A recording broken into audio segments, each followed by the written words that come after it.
Vocês abriram? Cadê papai aqui? Aí, obrigado, filha. Então falou Deus todas estas palavras: eu sou o Senhor teu Deus, que te tirei da terra do Egito, da casa da servidão. Eu fico pensando, utilizando esse versículo, o que Deus fez por nós é isso. Eu sou o Senhor, o teu Deus, eu te tirei da terra do Egito, da casa da servidão. Se dessemos valor, de fato, ao que o Evangelho realizou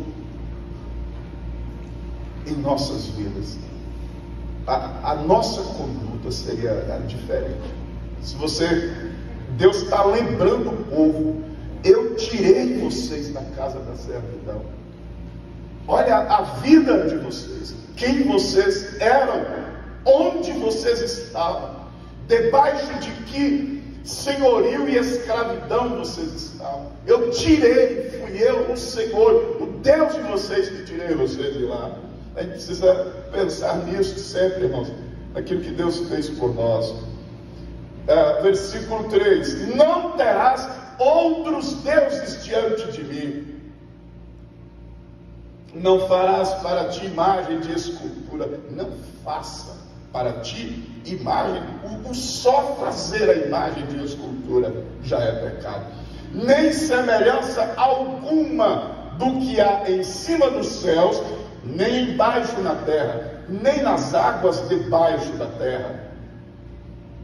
Não as adorarás, nem lhes darás culto, porque eu sou o Senhor teu Deus. Aí essa expressão que me chama a atenção: eu sou o Senhor teu Deus. O quê? Deus zeloso. Diga: Deus é zeloso.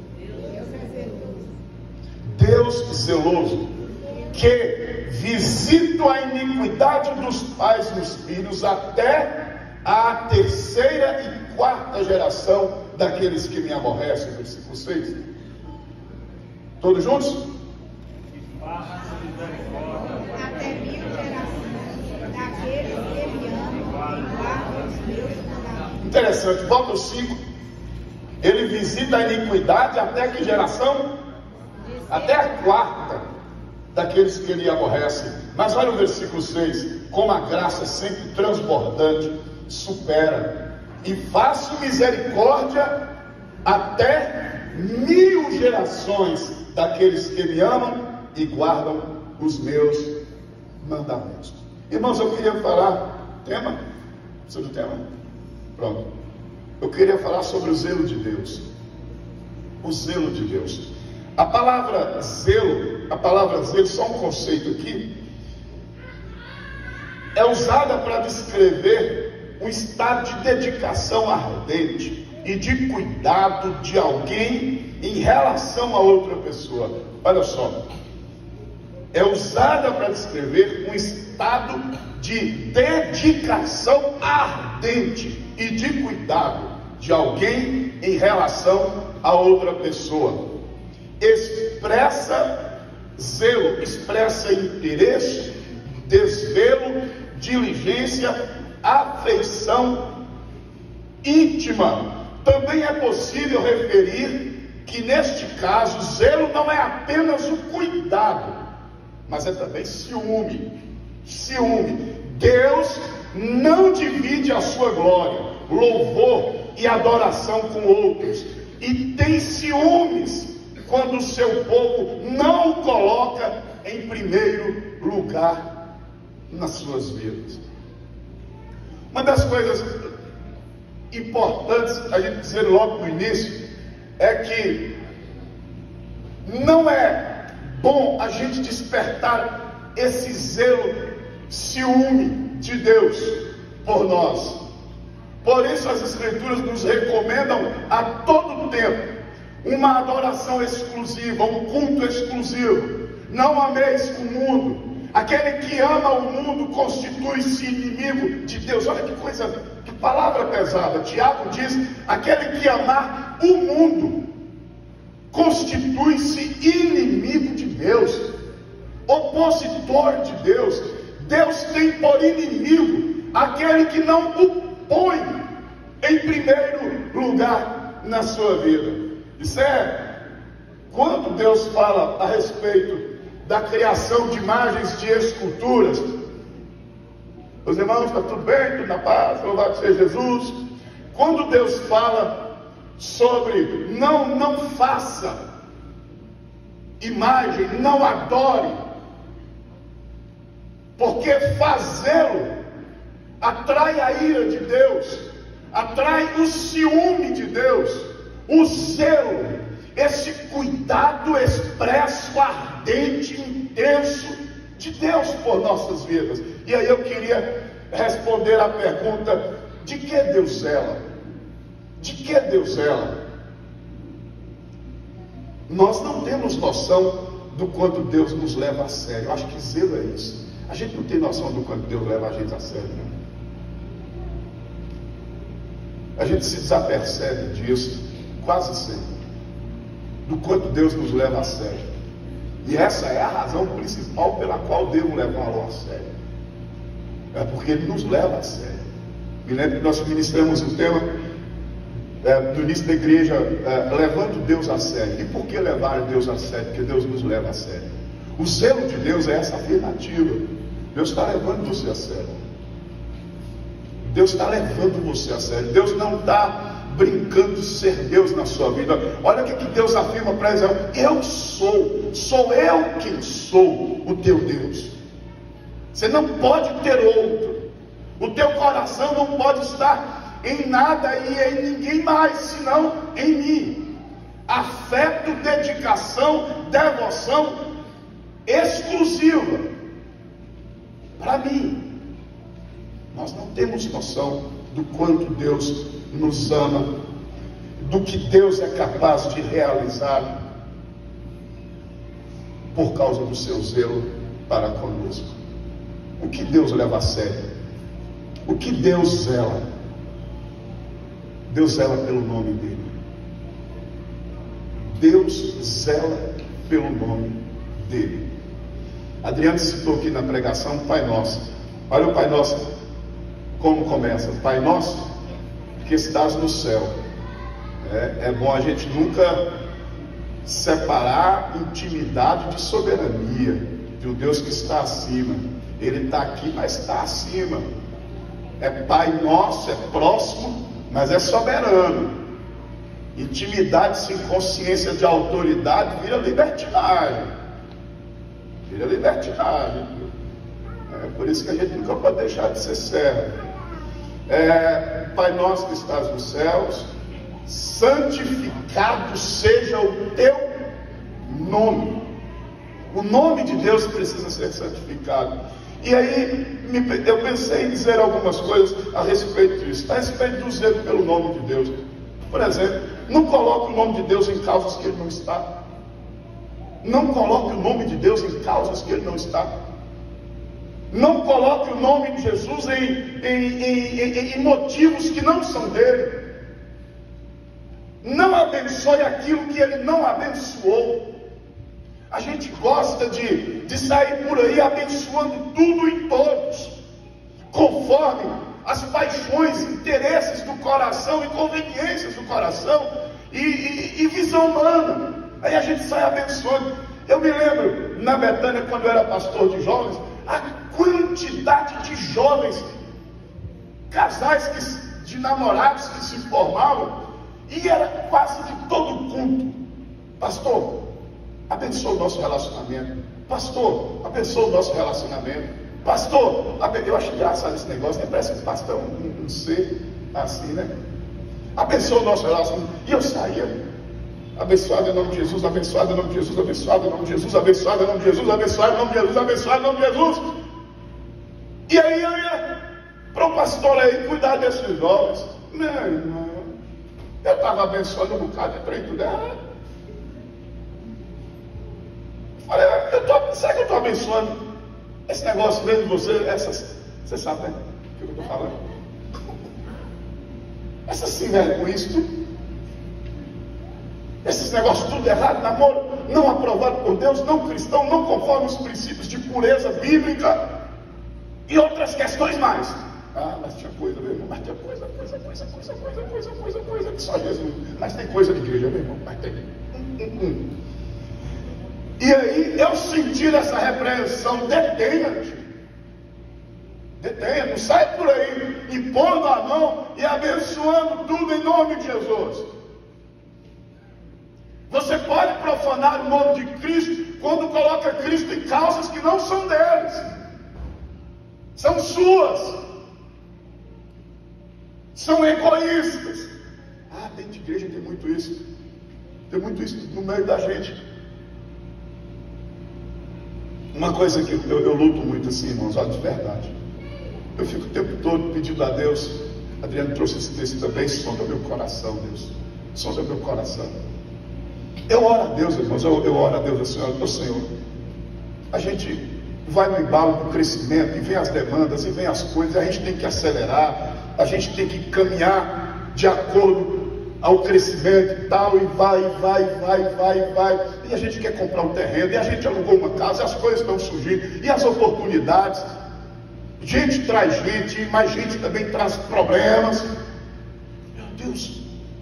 E aí, algumas coisas começam a acontecer na igreja, e eu fico o tempo todo preocupado com o que nós estamos carregando. Eu, pastor, as pessoas que estão servindo na igreja, quais são os nossos reais sentimentos? Porque daí a gente pode, em nome dessa euforia, dessa empolgação, sair por aí acreditando que tudo é de Deus, porque as pessoas apenas dizem, em nome de Jesus, Deus abençoar, é para a glória de Deus. Cuidado para você não, ou para a gente não colocar Deus em causas que Ele não aprova. Seja feito o Pai Nosso, santificado seja o teu nome. E de que maneira podemos santificar o nome de Cristo, se não fazendo a vontade do Pai? Seja feita a tua vontade, assim na terra como no céu. Como posso colocar o nome de Jesus em vontades que não são dele?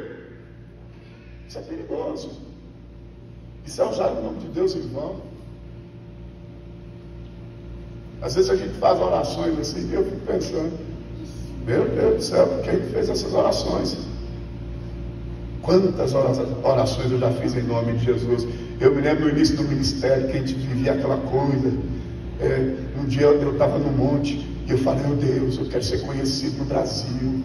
Eu quero ser conhecido nas nações. O Senhor falou que ia me levar para as nações. O Senhor falou que ia soprar o meu nome. Eu falei, meu Deus, aí eu fico pensando, rapaz, que orações doidas que eu fiz, irmão. Isso é oração de crente? Não é de crente, que dirá do pastor? Senhor, o Senhor falou, eu quero ser conhecido. Eu me lembro que um dia orei assim, Senhor, eu quero ser igual o pastor Silas Malafaia. Falei, Senhor, então você está... Não põe o meu nome nesses negócios, não. Então, irmão, cuidado. Antes de levantar a mão, cuidado. Em qualquer situação. Não fique colocando, crente tem isso, tudo é em nome de Jesus, em nome de Jesus, em nome de Jesus, em nome de Jesus, em nome de Jesus, em nome de Jesus, amém, em nome de Jesus, amém. Não faça e não coloque o nome de Jesus em causas e motivos que não são dignos do seu nome. Ele tem que ser pelo nome dele, Jesus tem que ser pelo nome dele, irmão. Não briga com isso, não. Olha o que diz assim, ó. Olha outras versões aqui, deixa eu beber água. Outras versões de Êxodo.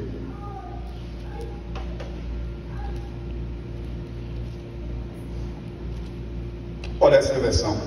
Não tomarás o nome do Senhor teu Deus em vão, porque o Senhor não terá por inocente o que tomar o seu nome em vão. Olha, Deus não te deu autorização para você usar o nome dele para algumas questões.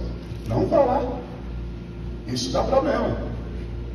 Cuidado com isso, estelionatário. Estelionatário crente.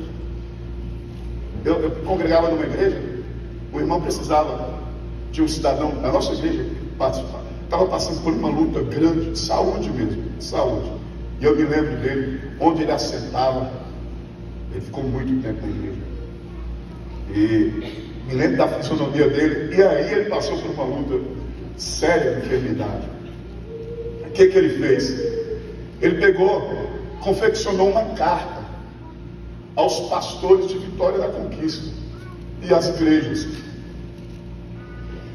E no final desta carta, ele falsificou a assinatura do pastor presidente.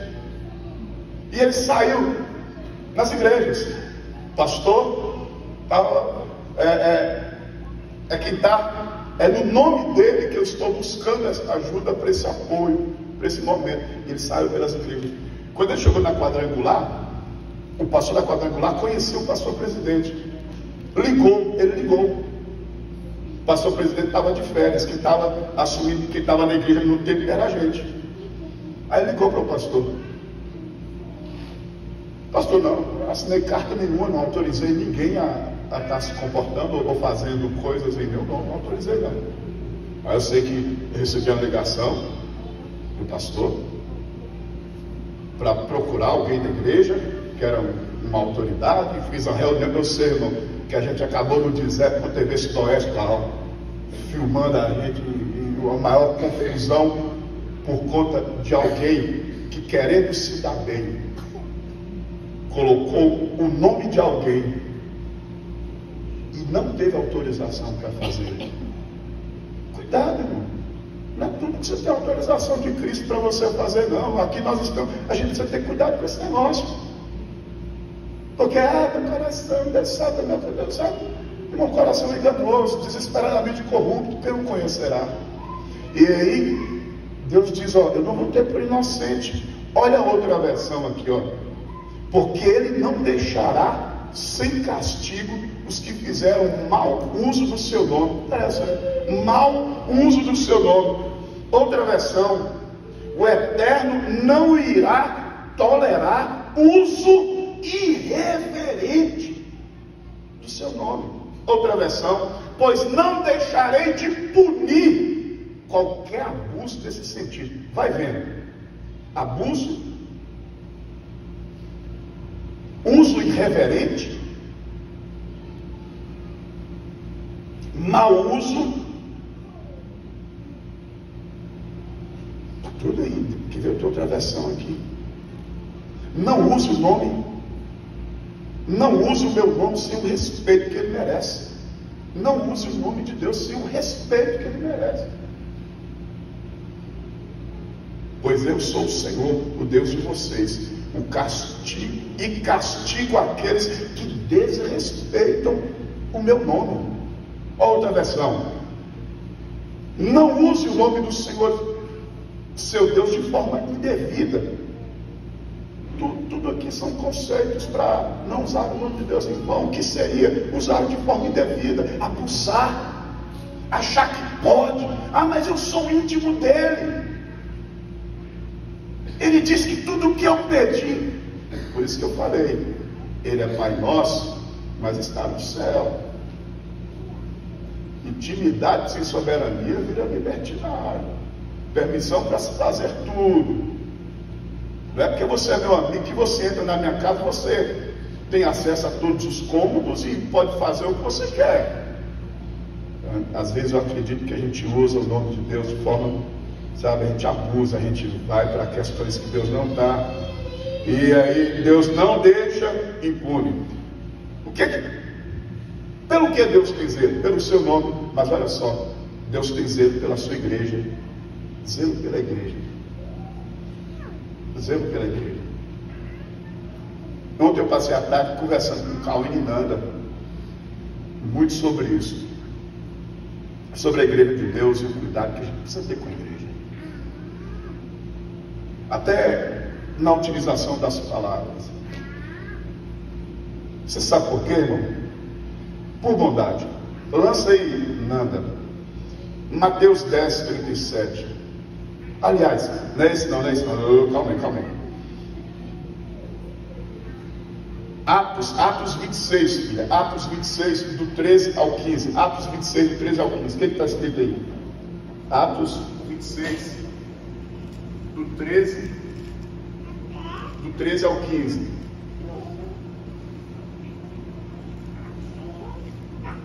Ao meio-dia, ó rei, indo eu caminho fora, vi uma luz do céu, no céu, mais resplandecente que o sol, que brilhou ao redor de mim e dos que iam comigo. E caindo todos nós por terra, ouvi uma voz que me falava em língua hebraica: Saulo, Saulo, por que me persegues? Olha essa palavra, dura coisa é recalcitrares contra os meus aguilhões. É como se você estivesse vendo no dedo de testa com o ferrão de Deus, não, que você se arrebenta. E Saulo estava perseguindo quem, irmãos? Quem Saulo estava perseguindo? Igrejas do caminho, os maltratando. E aí Jesus, quando encontra com Saulo, diz: você está perseguindo a mim. Cuidado, irmão, para você não estar batendo contra o ferrão de Deus, dando testa contra o ferrão de Deus. A gente precisa ter esse cuidado com a igreja do Senhor. Isso aqui, irmão, isso aqui é de Deus. Olha o que diz Atos 28, 30. Atos 28, 30. Deus cuida do seu nome, Deus zela pelo seu nome, mas Deus zela pela igreja. Olha o versículo 30. Por 2 anos permaneceu Paulo na sua própria casa que alugara. Não tinha casa própria não, alugava desde aquele tempo. Bora lá. Onde recebia todos os que o procuravam, pregando o reino de Deus e com toda a intrepidez, sem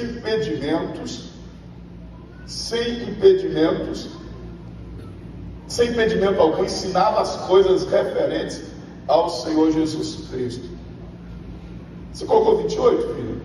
Atos 20, 28, filho. Não escutou? 20, 28. Aí, todos juntos, vamos lá? Tomai, pois, isso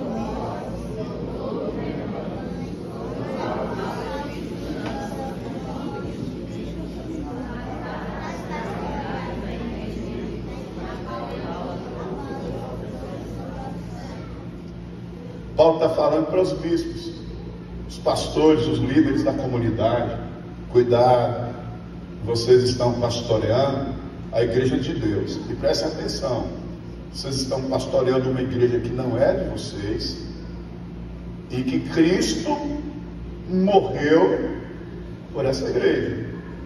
Então, esse é um cuidado. Deus comprou a igreja com o seu sangue, Deus tem zelo por ela.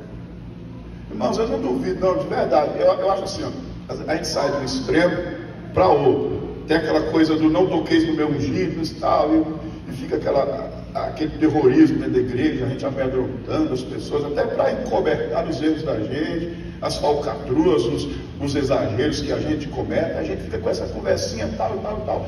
Tem isso, mas tem um outro extremo. A gente sai disso aqui e vai para um outro extremo. A gente acha que igreja é qualquer coisa. A gente acha que igreja é qualquer coisa. Eu sempre, como eu disse, estava conversando com o Carlos sobre isso. A gente precisa ter cuidado com o que a gente fala. Irmão, tem situações da igreja que me desagradam, mas eu nunca posso esquecer de que eu estou lidando com pessoas por quem Cristo morreu. E isso não é só a mim, a nós bispos, pastores, a vocês. Preste atenção. Tenha esse, assim, o que eu ia dizer é o seguinte: é que eu acredito que tem pessoas que podem entrar debaixo de um juízo, porque estão sendo irreverentes com coisas que para Deus são sagradas.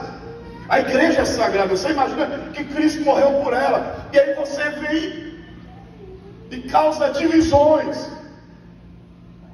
e denigre a imagem da igreja. Não entra nessas causas não, irmão. Deixa que Deus resolve isso. Deus tem as suas formas de lidar com a sua igreja. Deus tem os seus meios de lidar com os seus líderes. Não estou ensinando vocês a serem coniventes, permissivos, mas estou ensinando a mim e a você a sermos cuidadosos do nosso trato com a igreja, e principalmente na relação com os nossos filhos. Na relação com os nossos filhos, a gente vamos respeitar a igreja, tratar a igreja com zelo, com amor. Isso aqui tem coisas, irmão, que desagrada, coisas em mim que desagrada você, e você que desagrada em mim, coisas em nós que desagrada a Deus. Mas a gente está aqui. Cristo nos salvou. Quem foi salvo por Cristo? Quem foi salvo? Não, peraí. Quem tem certeza que foi salvo por Jesus? Se você não tiver certeza, não levanta. Tem certeza? Pronto. Aí eu pego no microfone e a gente começa a lidar com essa realidade de qualquer jeito, fofocando, falando mal, denegrindo. Sai disso, irmão. Isso é uma desgrama, para não dizer desgraça. Não entra nisso, não. Eu nunca vi gente que sai por aí. Diz que a palavra que está até eu falar denegrir, mas denegrir não pode falar mais, não, né? Pode não? Está desolado? Não, caçar o que fazer. Já está com o jurídico da igreja, Jamile Brandão, doutora Jamile Brandão, se me processarem, você entra. Mas, irmão, cuidado, você nunca vai me ver. Ali, ó, ela nunca me viu falando mal de igreja. Não, irmão, vou me envolver com esse negócio, não. Vocês são salvos, vocês disseram que são. Vocês disseram que tem convicção que o sangue de Cristo os resgatou, os purificou, e eu vou lidar com essa realidade. Cuidado. Eu acho assim, ó, tem um monte de gente que tem uma coragem excomunal, maluca, insana, tola, de lidar com essa realidade de maneira tão irreverente, abusada. Eu que estou fora desse negócio. É outra palavra que não pode usar, né? Pois daqui um dia você não vai poder ler na Bíblia o aleijado. Que tem lá aleijado, você não vai poder ler. Daqui um dia vai ter que refazer a Bíblia. Não pode mais. Quer ver outra coisa? Abra aí, filha, por bondade. Mateus 18:6. Mateus 18:6. Mateus capítulo 18, versículo 6. Olha, irmãos, eu vou falar para vocês, ó. Isso me ensinou demais a lidar com a igreja. Tem dias que eu saio daqui, eu não saio tranquilo daqui, não. Eu vou para casa, eu falo assim, eu deveria ter sido mais cuidadoso em algumas palavras. Eu tenho essa consciência muito forte em mim, eu sofro com isso.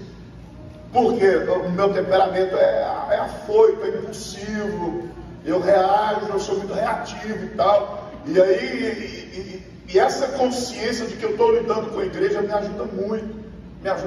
Em muitas situações. Eu fico olhando aqui na igreja, a gente está criando frentes e tal, e eu fico observando para a gente não se envolver com coisas que Deus não está provando a gente. Vocês podem ter, se tem uma coisa que é esperança, pode ter segurança, é que a gente não está brincando de ser igreja, irmão. A gente não está brincando. Você vai encontrar aqui um monte de defeito, mas uma coisa você pode ter segurança, você que está chegando aqui, está vindo para a esperança, você pode ter absoluta segurança de que aqui a gente está lutando. Eu não sei se a gente está conseguindo. Omissos nós não somos. A gente está lutando para levar isso aqui de maneira a glorificar Deus, de maneira a não tocar na igreja. Deus zela pela igreja. Olha o que diz o versículo 6 de Mateus 18: qualquer, porém, que fizer tropeçar um destes pequeninos que creem em mim, melhor lhe fora que se lhe pendurasse ao pescoço uma grande pedra de moinho e fosse afogado na profundeza do mar. Olha essa versão. Quanto a estes pequeninos que creem em mim, se alguém for culpado de algum deles me abandonar, olha só, se alguém for culpado de algum desses pequeninos me abandonar, seria melhor para essa pessoa que ela fosse jogada no lugar mais fundo do mar, com uma pedra grande amarrada no pescoço. Olha que coisa. Mateus 18, versículo 14. Mateus 18, 14. 10 a 14. Mateus 18, 10 a 14.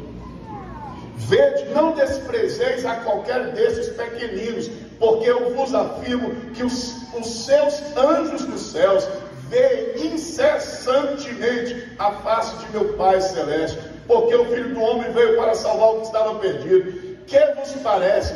Se um homem tiver 100 ovelhas e uma delas se extraviar, não deixará ele nos montes as 99 indo procurar a que se extraviou? E se porventura a encontra, em verdade vos digo que maior prazer sentirá por causa desta do que pelas 99 que não se extraviaram. Assim, pois, não é da vontade do Pai Celeste que pereçam desses pequeninos. Cuidado, para que a sua vida não seja motivo de alguém que está em Cristo abandoná-lo, porque Deus tem zelo pela igreja, Deus tem zelo pelos seus pequeninos. Por isso que renúncia, irmão, renúncia não é só abandonar pecado, mas é abandonar coisas que a gente considera que não são pecaminosas, mas que causam escândalos. Causam escândalos. Você pode... Paulo fala da consciência forte e da consciência fraca. Ele fala que habitam esses dois grupos na igreja. Aqueles que têm uma consciência madura, mas tem os imaturos. Então, o que é? É renunciar só pecado? Não. Renunciar coisas que podem levar um pequenino a abandonar a fé. Mas por que eu devo fazer isso? Porque, meu irmão, o prejuízo de não respeitar esse princípio é grande. Jesus fala, cuidado para você não ser, porque é melhor. Aí ele vai dizer o que é melhor lá no texto. Cuidado. Eu acho que essa palavra cabe para a gente, que a gente vai vivendo uma vida cristã sem o devido zelo com as coisas do Senhor, com a igreja de Deus. Deus abençoa aqueles que honram os pequeninos. Mateus 10:42, filha. Mateus 10:42. Olha o que diz: Deus ama tanto os pequeninos, os salvos. Talvez você tenha motivos, irmão, sério, para pedir perdão a Deus. Você está conduzindo a igreja de forma muito irreverente, achando que isso aqui é a casa da mamãe, da sogra. Cuidado com esse negócio. Paulo escreve para os coríntios: olha, quando vocês estão se reunindo para pior, não é para melhor não, porque vocês não têm a reverência, o trato correto, cuidadoso, sensível com as coisas de Deus. O que diz aí? E quem der a beber, ainda que seja um copo de água fria, a um destes pequeninos, presta atenção, por ser este meu discípulo. Está aí a definição de pequenino, tá? Por ser este meu discípulo, em verdade vos digo que de modo algum perderá o meu galardão.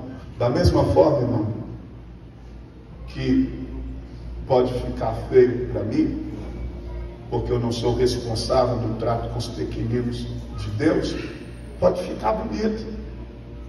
O texto está dizendo, ainda que seja um copo d'água, que você der a um pequenino, por ser ele o meu discípulo, não vai ficar sem galardão. E para encerrar, para a gente ir para casa, por favor, Lucas 10:21. Lucas 10:21.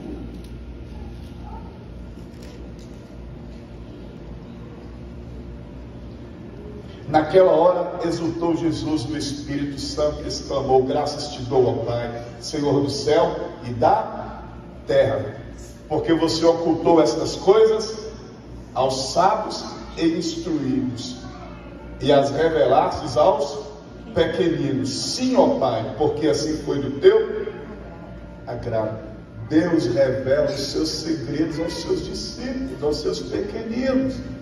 Olha o quanto a gente é precioso para Deus, o quanto a igreja é preciosa para Deus, e o quanto a gente precisa ter cuidado, porque Deus zela pelo nome e Deus zela pela igreja dele. Amém? Amém. Vamos orar? Irmão, vai para cá. Existe assim, deixa eu dizer para vocês, é muito fácil, hein? Não é que seja fácil, talvez seja menos complicado para a gente subir aqui, pregar e trazer uma mensagem de Deus, mas tem uma tarefa dos pastores, que é o zelo pela sã doutrina, o zelo pela ordem e decência da igreja. pelo culto reverente. Presta atenção. Esse lado que cabe a gente é desgastante, às vezes a gente é mal compreendido e tudo, mas é uma obrigação dos pastores zelar pela ordem e pela reverência no culto. E é só você olhar na história bíblica que o culto também foi motivo de morte para Ananias e Safira. No culto aconteceu morte lá no início, Abel e Caim, tudo no culto. No culto pode acontecer vida, mas pode acontecer morte. A nós cabe o ensino de reverência por duas razões. Primeiro, irmão, porque é assim que deve ser, é assim que Deus quer ser adorado. Mas tem uma questão didática. Os nossos filhos, as nossas crianças e adolescentes precisam dessa reverência no meio da igreja. É por isso que a gente tem que ter, olha cá, cuidado ao acessar aquela porta. Porque quando você entra aqui, você não está num clube social. Nós que estamos aqui não somos coach, não somos Pablo Marçal, a bola da vez, né? Nós não estamos aqui para isso.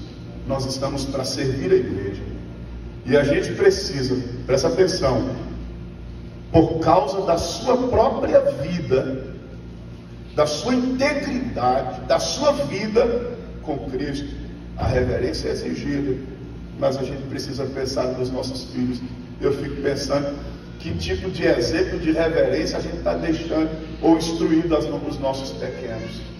Por isso, quando entrar aqui, a igreja vai crescendo, aí vai criando movimento de ministério, movimento de mídia, movimento de tudo.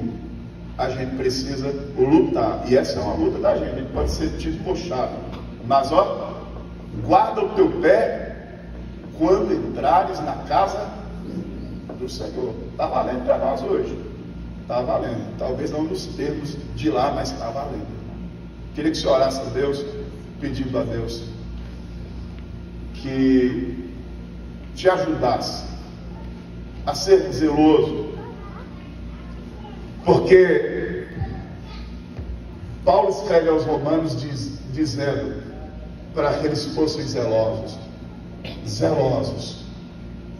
no serviço, na causa do Senhor.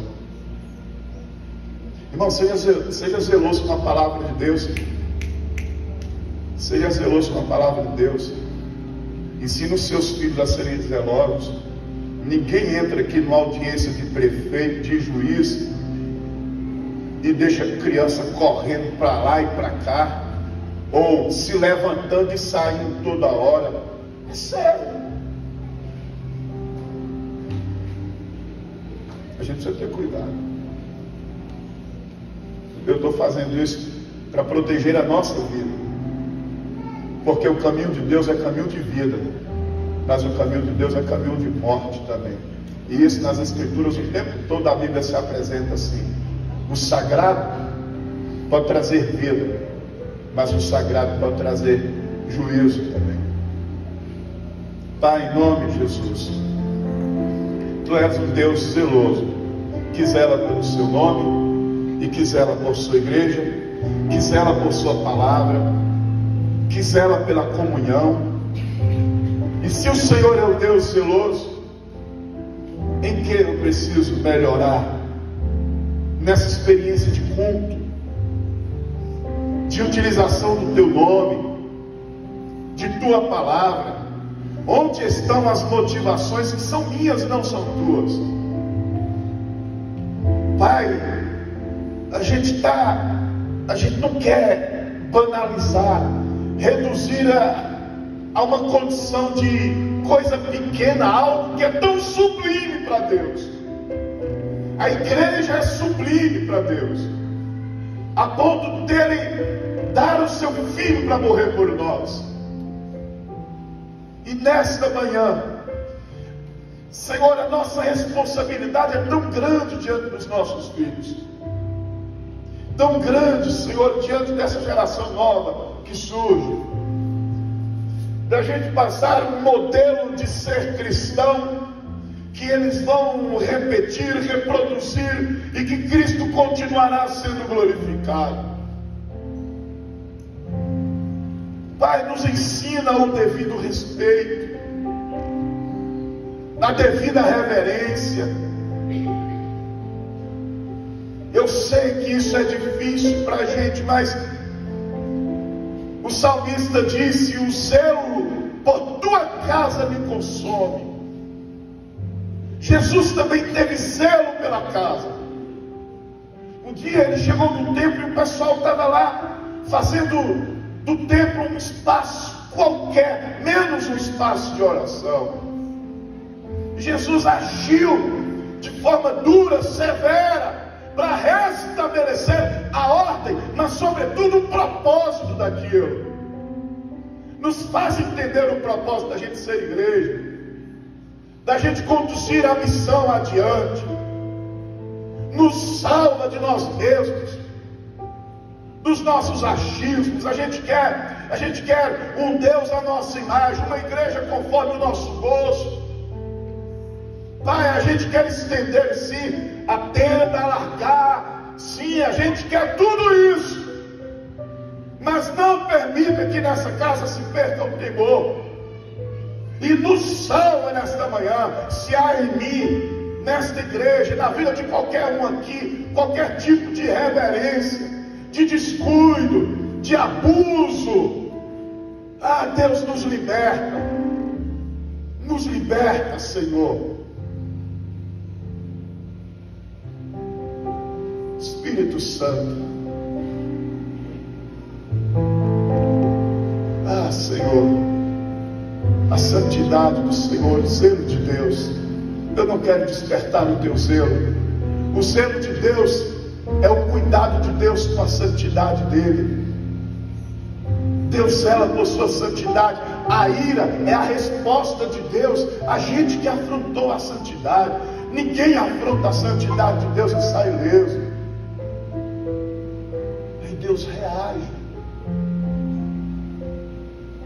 E isso não deixa de ser amor. A disciplina é amor de Deus. Os pais que aqui estão, as nossas crianças, que elas cresçam nesse espaço. Hoje à noite, Deus, a gente vai ter a ceia. A gente vai se aproximar da ceia, que é um ambiente tão sagrado.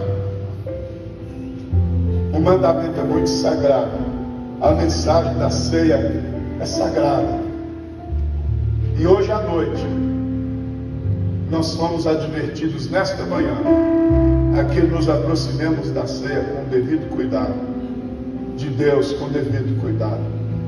Por isso, me liberta a igreja, o altar, santifica, Senhor, a nós. Não permita a gente fazer besteiras neste lugar.